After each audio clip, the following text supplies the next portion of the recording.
Hello everyone and welcome back to a brand new video.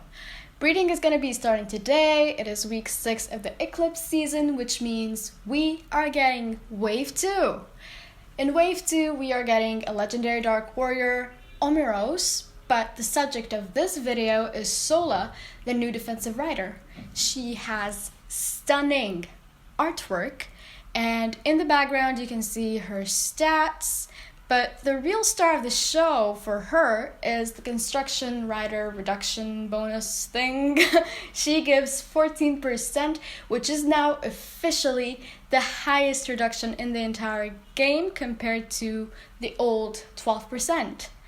Considering it's only a 2% difference, that really raises the question, is Sola worth it? So many people have been asking this.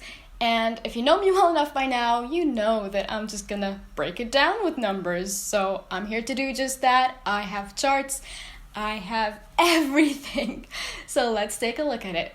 So our first chart is very simple. I've got each existing construction rider listed with the discount percent they give and when they were released. This is an important detail that I will talk more about later.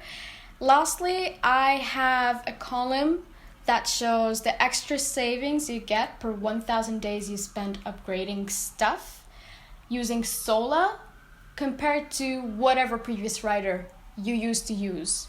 This aims to set some baseline facts for this video, as well as this next chart, which shows how many timers obtained, or you will obtain, from the Sola line, as well as from purely spending the same 37k sigils that you would have spent on Sola on Draconics instead.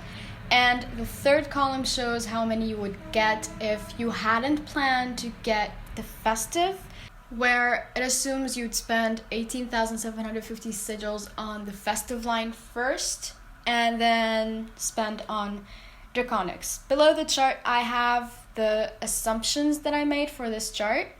I'm sure you guys have either read them by now or will read them if you screenshot this chart. So I'm going to move on to the next chart, which is the break-even, where I've already calculated how many number of days you'll need to spend to break even with getting Sola. I also have the formula I used below it. One very prominent observation is that it is a lot easier to break even with the second case versus the first one, but I have decided to go the extra mile for this video and I've made a return on investment chart. So basically what the return on investment chart shows is the number of days you'll need to spend each fort for each time period to break even for each previous rider case, of course.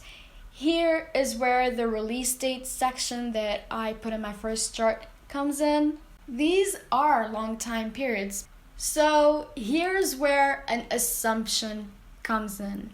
I'm assuming that we're gonna have a very long time before we get to see another one of these riders, which is why I'm assuming that people will probably have enough time to break even on their investment, provided that they spend the following numbers in this chart. So considering we've already took a look at charts, it is time for my final verdict. Who is this rider really worth it for, in my opinion? First and foremost, loud trains every single time I record. Why does this happen? Okay, I'm sorry, I digress. First and foremost, if you are a non-Atlas player, please, don't even think about it. Just get this rider. It is worth it for you. Get the rider if you're a non-Atlas player. Second category is players that spend a lot on forts, because those are the ones that are more likely to have a pretty good net positive from this rider. If you're not in either of these categories, then this rider probably isn't for you, but that's fine. You don't have to worry, because in my opinion this rider isn't game breaking. I would put it in the nice to have category rather than the must have category. If you don't get it, you're not going to be instantly behind everyone else. You're going to be just fine. I'm personally getting it because I will benefit from it. Now, the one last thing that I'll touch up on is some people are concerned that what if they come out with an atlas writer that's equivalent and easier to get later on? I don't know. I honestly don't know what to say to you.